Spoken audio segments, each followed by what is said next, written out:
So, before we talk about the next two big games in the series, I want to mention a Wolfenstein game that not a lot of people know about. It's Wolfenstein RPG, and it's for your mobile phone.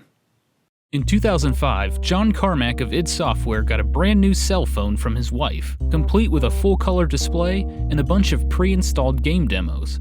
Carmack wasn't impressed by the demos, but it did pique his interest for developing a game on the platform. Carmack came up with an idea and handed it over to developer Fountainhead Entertainment. This resulted in Doom RPG, Orcs and Elves, and finally, Wolfenstein RPG, all published by EA.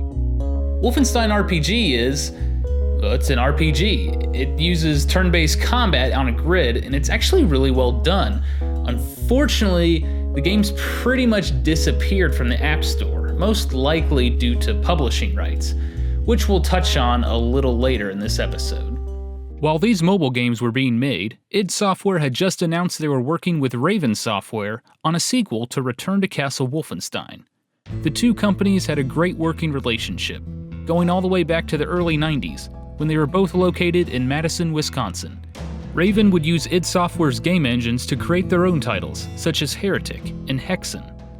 When id Software pegged Raven to work on a sequel to Return to Castle Wolfenstein, they couldn't have been more excited.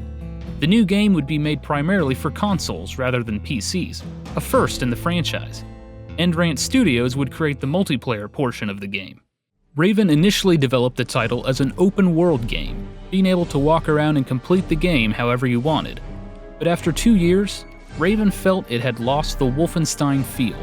The game went in a new direction, and 2 years later, it was complete. Titled simply Wolfenstein, it was released on August 18th, 2009.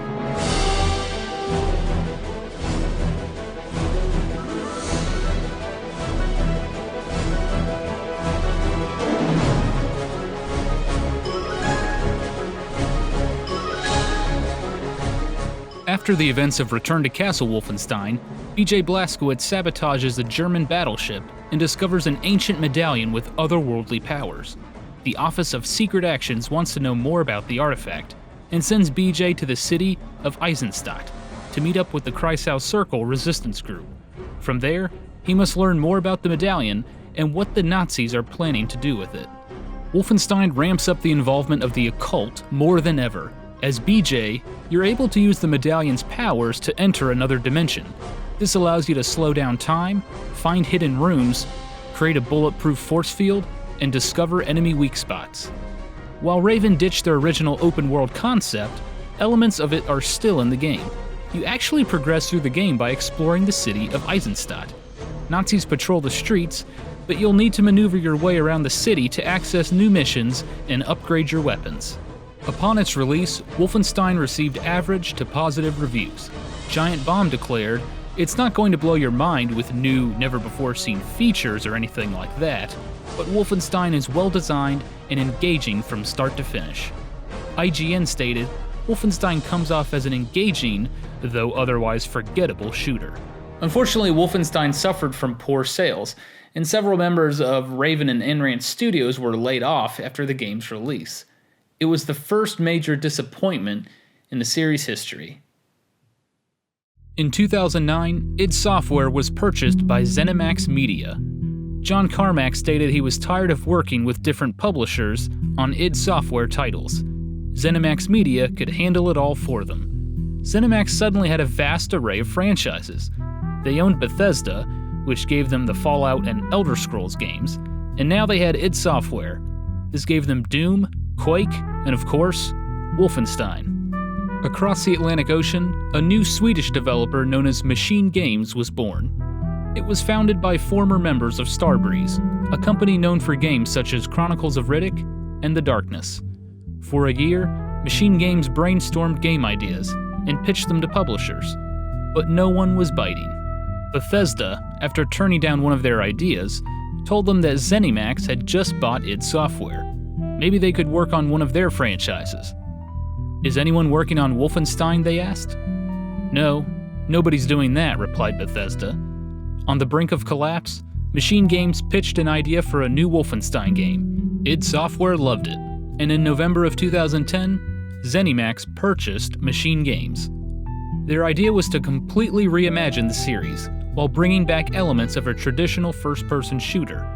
There would be no regenerating health, or even a multiplayer mode. The game would feature a strong single-player narrative with plenty of shooting. 4 years later, Wolfenstein: The New Order was released.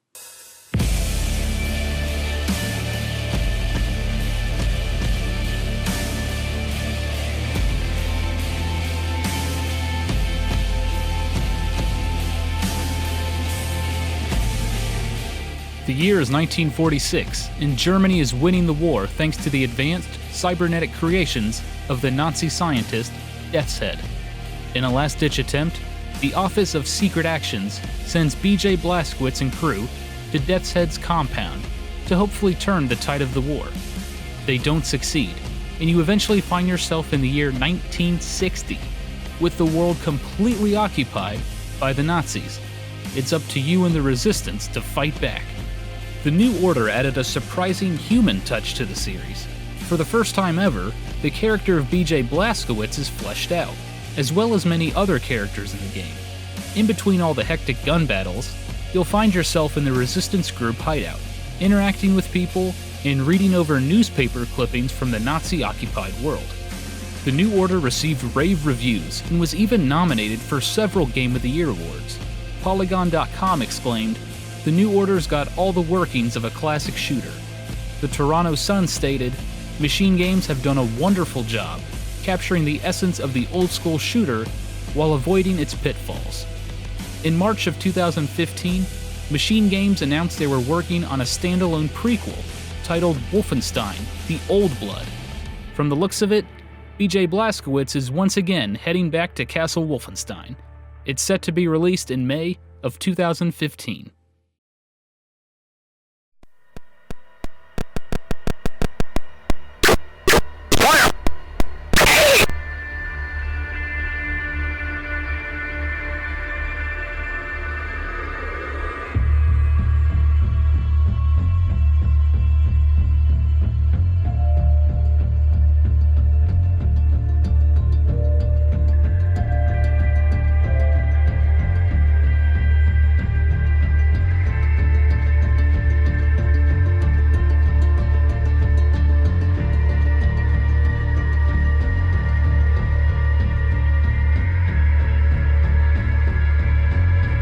You know, it's amazing that after 30 years, the Wolfenstein series is still going strong. With the plethora of World War II games that bogged down the market, Wolfenstein managed to survive. But it did more than just survive. It changed video games. Silas Warner in the original Castle Wolfenstein basically created the stealth genre, and id Software with Wolfenstein 3D made the first-person shooter. Who knows what this series will bring us next? That's all for this episode of Gaming Historian. Thanks for watching.